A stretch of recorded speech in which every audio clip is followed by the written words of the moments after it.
Spoiler alert, this card is amazing.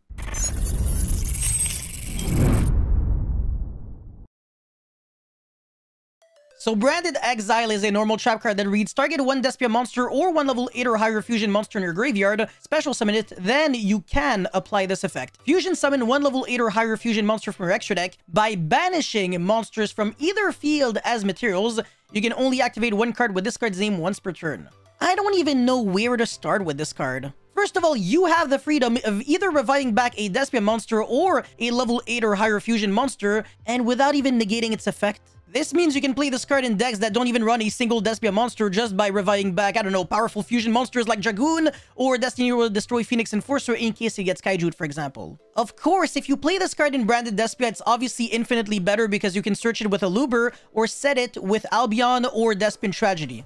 Now, if this card was only a Call of the Haunted, I wouldn't make a video on it, but this card conveniently just happens to have a built-in Super Poly effect. Not only is the Super Poly effect not mandatory, so you don't have to use it if you don't want to, but on top of that, you don't have to use any of your own monsters. You can technically use every single monster your opponent has to make, I don't know, Predaplant, Trifu, Verdum, and on top of that, it doesn't destroy or send. No, it banishes. Banishing without targeting. Oh, I'm so happy. Oh my god. On top of that, this card is a you can only activate one card with this card's name once per turn, and not you can only use this card's once per turn. So in other words, if your opponent has, like, let's say Borreload Savage Dragon, and you flip this card going second, it's obviously it's a trap card, and your opponent goes Nugate, and you have another one, well, on resolution, you just go like, I don't care, I'm just gonna use my second copy, and then bye-bye board. Oh, hello, my fusion monster that negates again. So in other words, even though this card is a trap card, it's really insane because not only does it generate resources, but on top of that, it helps you at picking apart your opponent's board. Seriously, I cannot stress that enough, but imagine reviving back, like, let's say a Dragoon,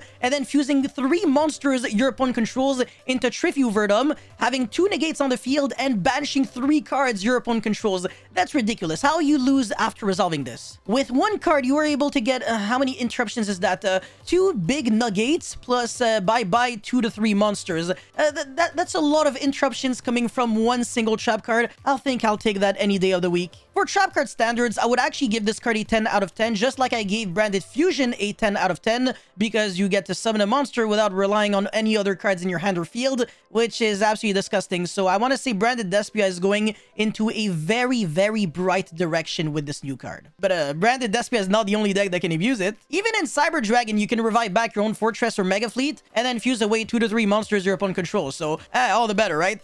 The only microscopic issue that this card has is that you can't make Mud Dragon of the Swamp with it since it's level 4, and you can only make level 8 or higher fusions, but I mean, who gives a shit? In conclusion, this card is absolutely busted. Again, Branded Despia is going into a very good direction, and since the deck is already tier 1 in the OCG and arguably the #1 best deck, definitely expect this deck to be very, very insane when we will have it in the TCG. So that's pretty much all I had to say for this video. Let me know your thoughts on this card in the comment section below. And of course, don't forget to like and subscribe, and I'll see you guys very soon. Peace.